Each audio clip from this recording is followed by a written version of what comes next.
If you remember the late 1970s, disco wasn't just a music genre, it was an identity, a place of belonging, a sanctuary. In the nightclubs of San Francisco's Castro neighborhood, when Sylvester's voice rose from the speakers, everyone knew, the drag queens would hit the floor, the lights would spin, and that night everyone would be free. But in 1982, in an interview room, just before the cameras started rolling, Sylvester said something he shouldn't have. 3 words. Just 3 words, but some words shatter silent crowds, some words divide communities, some words turn a legend into a human being. What Sylvester said that day destroyed a 10-year image. But why now? Why that moment? If you want to follow this story to the end, please don't forget to subscribe to our channel.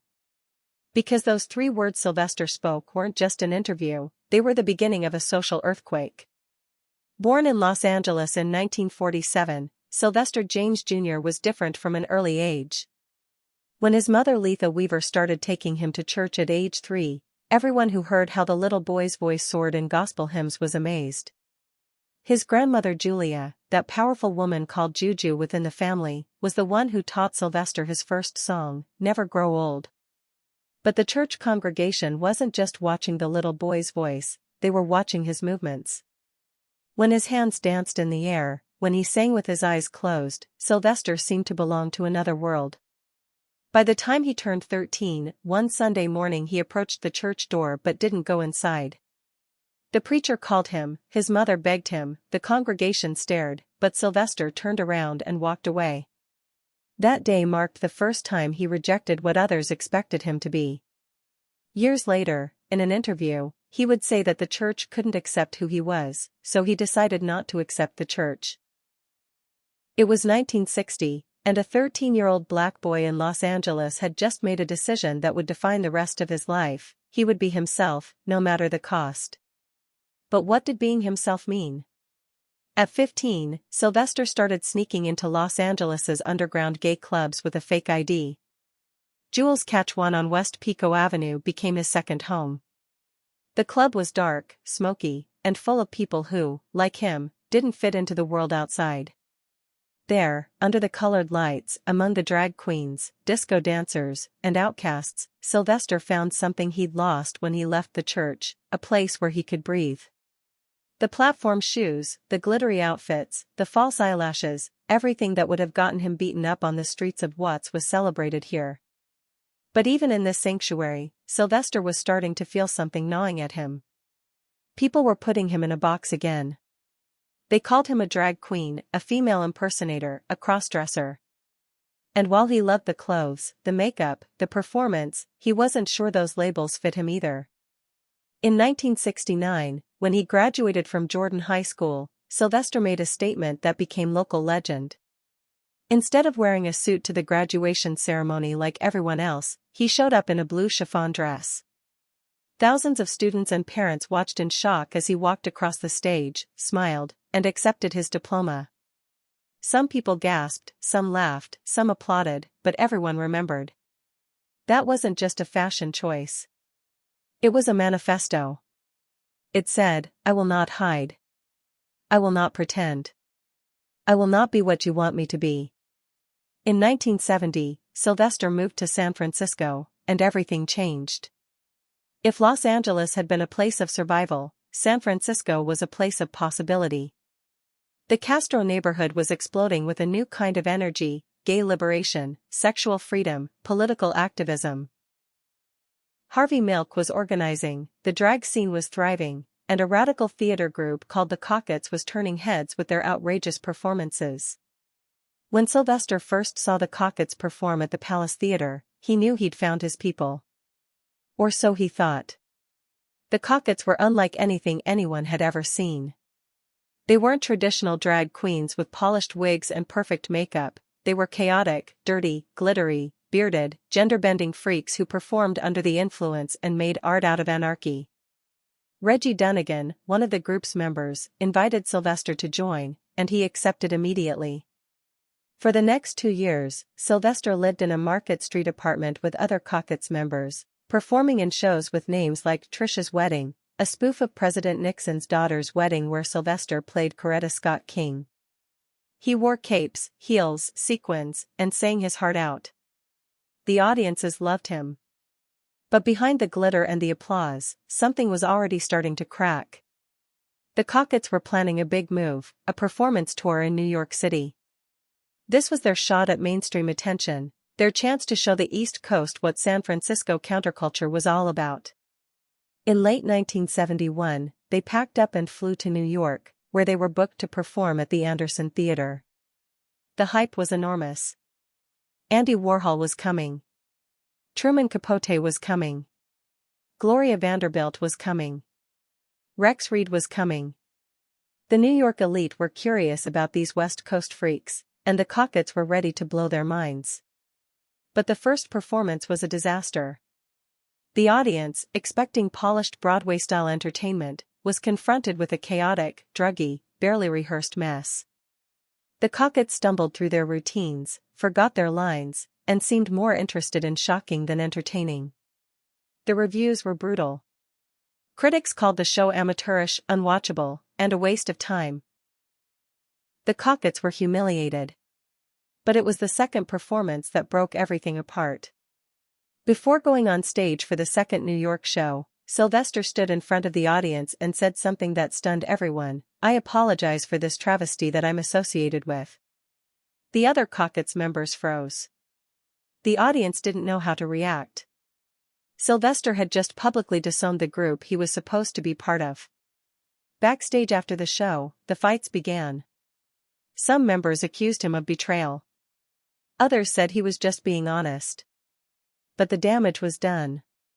Sylvester left the Cockettes and decided to go solo. He later said that the group had become too sloppy, too self-indulgent, too focused on the spectacle and not enough on the artistry. He wanted more. He wanted to be taken seriously. And he was tired of being lumped in with people who didn't share his vision. Back in San Francisco, Sylvester formed his own group, Sylvester and His Hot Band. He recruited talented musicians: Bobby Blood on trumpet, Chris Mostert on saxophone, James Q. Smith on guitar, Travis Fullerton on drums, Carrie Hatch on bass, and started performing at local clubs. But it was when he met two powerhouse singers, Martha Wash and Izora Rhodes, that everything clicked. Martha and Izora, who would later become famous as the Weather Girls, had voices that could shake the walls. Sylvester heard them singing in a church and immediately knew these were the voices he needed. The three of them created a sound that was unlike anything else in the disco scene. Sylvester's high, pure falsetto floated over Martha's deep alto and Izora's rich middle register, creating a gospel-infused, soul-drenched, disco explosion. They called themselves Sylvester and the Two Tons of Fun, and they became the hottest act in San Francisco. Night after night, they packed clubs like the Stud, the End Up, and the Palms. The crowds couldn't get enough. But Sylvester was still broke. The performances were bringing in applause, but not money. He worked side jobs, at a hair salon, at a funeral home doing makeup on corpses, at an airport parking garage as a cashier.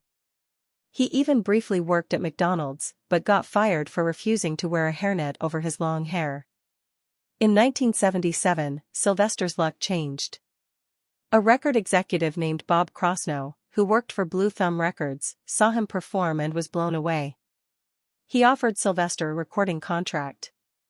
The first album, simply titled Sylvester, was released in 1977, but it didn't make much noise. The second album, however, would change everything. In 1978, Sylvester released Step 2, and it included two songs that would become anthems: You Make Me Feel, Mighty Real, and Dance, Disco Heat. You Make Me Feel, Mighty Real, was an instant hit. The song climbed the Billboard dance chart to #1 and crossed over into mainstream pop radio. Suddenly, Sylvester wasn't just a San Francisco sensation, he was a national star. The song's driving beat, produced with the help of the legendary Patrick Cowley on synthesizers, and Sylvester's soaring falsetto made it impossible not to dance. But the lyrics also carried a deeper meaning. You Make Me Feel Mighty Real wasn't just about love or lust, it was about authenticity, about finally feeling like yourself after years of pretending. For gay men across America, especially in the late 1970s when being openly gay could still get you fired or beaten, that song was a lifeline. It said, "You are real, you are valid, you are mighty." The success was intoxicating. Sylvester performed on national television shows like American Bandstand, Merv Griffin, and Dinah Shore. He toured Europe, Japan, Brazil, and Australia. In 1979, San Francisco Mayor Dianne Feinstein gave him the key to the city. He performed at the War Memorial Opera House, and in the audience that night was his mother, who he hadn't seen perform in 17 years. When he saw her in the crowd, his voice trembled, but he kept singing. After the show, she came backstage, hugged him, and told him she was proud. It was one of the few moments in his life when Sylvester felt truly seen by his family. But even as his career soared, the tensions were building. The music industry wanted to package him as a disco novelty, a flamboyant entertainer, a drag queen superstar. Interviewers constantly asked him about his outfits, his makeup, his sexuality.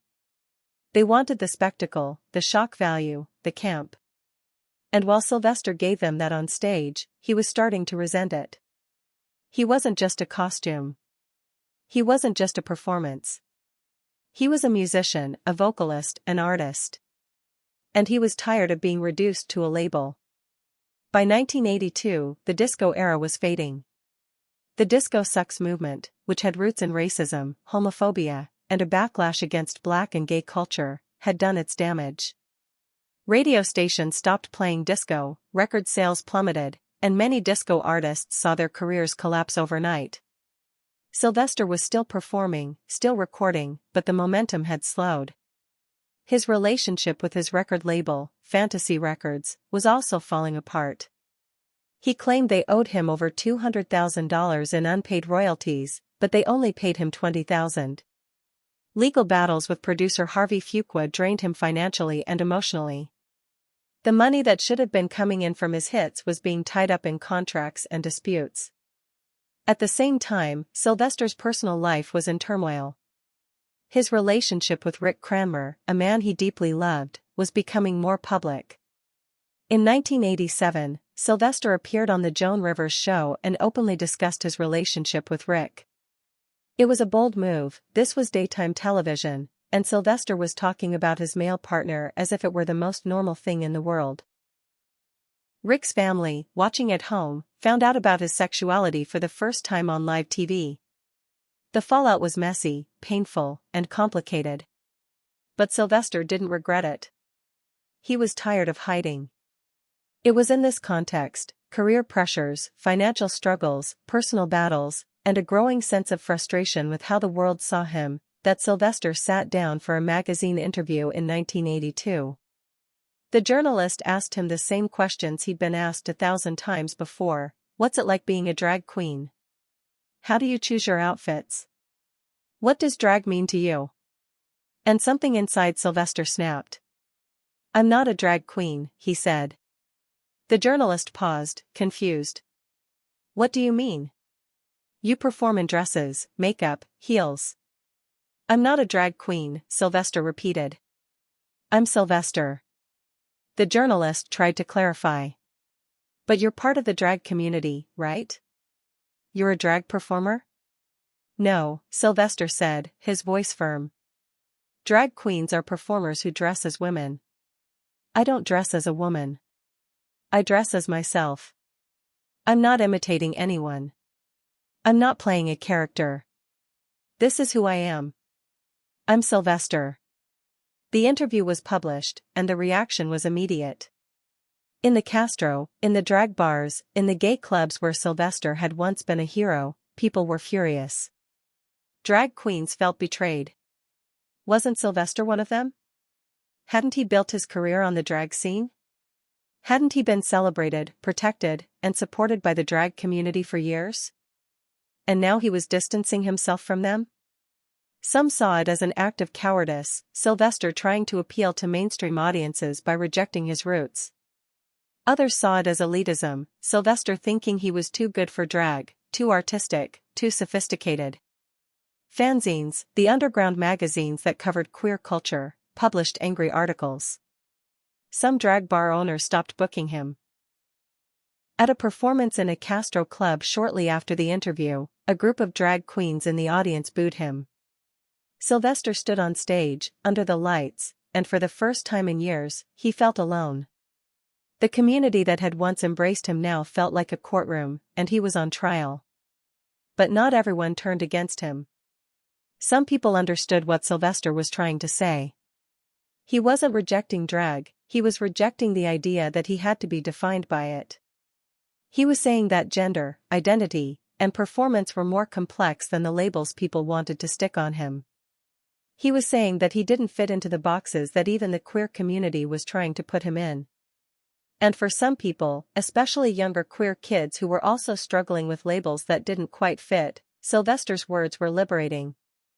One young man, who would later become a prominent LGBTQ activist, wrote in his diary in 1982, "Sylvester said he's not a drag queen.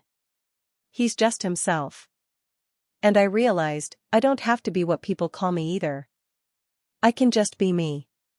That sentiment, that radical idea that you don't owe anyone a label, that you can define yourself on your own terms, was at the heart of what Sylvester was trying to communicate.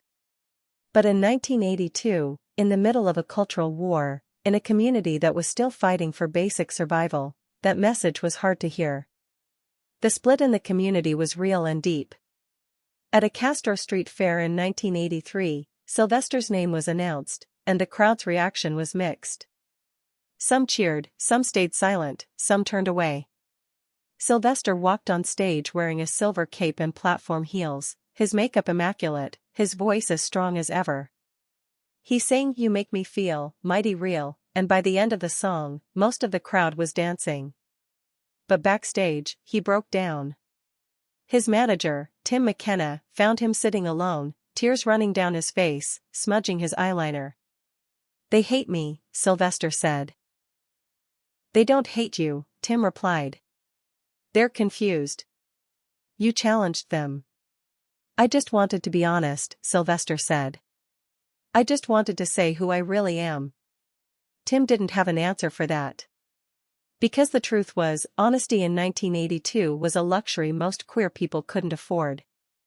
The AIDS crisis was just beginning to explode, and the gay community was under siege. Police harassment, violence, political attacks, survival was the priority, not existential debates about labels. Sylvester's insistence on nuance, on complexity, on refusing to be categorized felt, to some people, like a distraction. And to others, it felt like abandonment. But Sylvester didn't back down. In interviews over the next few years, he continued to clarify his position. He wasn't anti-drag. He had enormous respect for drag performers. But he wasn't one of them, and he didn't want to be called one. He explained that drag, to him, implied imitation, imitating femininity, imitating women. But Sylvester wasn't imitating anyone. His style, his voice, his presence were uniquely his own. He wasn't trying to look like a woman. He was trying to look like Sylvester. And Sylvester was something else entirely, something beyond male or female, beyond gay or straight, beyond any category the world wanted to assign to him. In a 1985 interview, he put it this way: "People think that because I wear makeup and dresses, I'm trying to be a woman. But I'm not. I'm trying to be fabulous. And fabulous doesn't have a gender." That quote became famous in queer circles, and over time, more people started to understand what he meant. Sylvester was ahead of his time. He was articulating ideas about gender fluidity, non-binary identity, and self-determination that wouldn't become mainstream conversations until decades later. By 1987, Sylvester's life had taken a darker turn. His longtime collaborator and friend, Patrick Cowley, had died of AIDS in 1982. Other friends were dying too. The disease was ravaging the gay community, and Sylvester knew it was only a matter of time before it came for him. That year, he started feeling sick. At first, he thought it was bronchitis, a persistent cough, fatigue, weight loss. But when he finally went to the doctor, the diagnosis was clear: HIV positive. In 1987, that was essentially a death sentence. Sylvester didn't hide his diagnosis. He told his close friends, his family, and eventually the public. He wanted people to know what was happening, not just to him, but to thousands of men like him. He continued performing as long as he could. In late 1988, weak and frail, he made one last appearance at a San Francisco club called Dreamland. The DJ, Steve Fabus, prepared a special set just for him. When Sylvester walked in, the crowd erupted in cheers. People were crying, hugging him, shouting "We love you." He stood there, tears streaming down his face, and for a moment, all the fights, all the labels, all the controversies didn't matter. He was just Sylvester, and he was loved. On December 16, 1988, Sylvester died at the age of 41. He was at home, surrounded by friends. His last words, spoken to his mother, were simple: "I'm not feeling well, baby. I might be catching a cold." Hours later, he was gone. His funeral was held in San Francisco, and hundreds of people attended. Drag queens, activists, musicians, fans, everyone who had been touched by his music, his courage, his refusal to fit into boxes. They sang, they cried, they remembered. Before he died, so was Sylvester right to say he wasn't a drag queen? Was he betraying the community, or was he simply being honest about who he was? The answer, like Sylvester himself, doesn't fit into a simple box. He was a man who wore sequins and sang in a falsetto. He was a black, gay, gender nonconforming artist in a world that wanted to erase him. He was a disco star who refused to be a novelty act. He was a son who reconciled with his mother. He was a lover who lost his partner to AIDS. He was a performer who died too young. And he was Sylvester. Not a drag queen. Not a female impersonator. Not a man or a woman. Just Sylvester. Mighty, real, and unforgettable. In 2005, Sylvester was inducted into the Dance Music Hall of Fame. In 2019, You Make Me Feel, Mighty Real, was added to the National Recording Registry by the Library of Congress, recognized as culturally, historically, and aesthetically significant. In 2023, Rolling Stone ranked him 169th on their list of the 200 greatest singers of all time. His voice, his courage, and his refusal to be anything other than himself continue to inspire new generations of artists and activists. Today, the debate about labels, identity, and self-definition is more relevant than ever. We live in a time when people are questioning gender binaries, rejecting traditional categories, and demanding the right to define themselves. Sylvester was doing that in 1982, long before it was acceptable, long before it was understood, long before it was safe. He paid a price for it. He lost friends, he lost gigs, he lost the unconditional support of a community he loved. But he gained something too, the freedom to be himself, fully and unapologetically. So the next time you hear You Make Me Feel, Mighty Real, playing at a pride parade, in a nightclub, or on a nostalgic playlist, remember this: that song wasn't just about dancing. It was about truth. It was about a man who refused to be put in a box, even when the box was made by people who loved him. It was about the courage to say, "I'm not what you think I am. I'm not what you want me to be. I'm just me." And in the end, isn't that the most radical, most powerful, most mighty real thing any of us can do? Sylvester's story isn't just about one man who refused a label. It's about all of us. How many times have you felt the pressure to fit into a box that doesn't quite match who you are? How many times have people defined you by one aspect of your life, your job, your appearance, your relationships, and ignored everything else that makes you human? Sylvester stood on a stage in 1982 and said, "I'm not what you think I am." And the world punished him for it. But he didn't back down. He kept singing, kept performing, kept being himself until his very last breath. That courage, that refusal to be anything other than authentic, is something we desperately need today.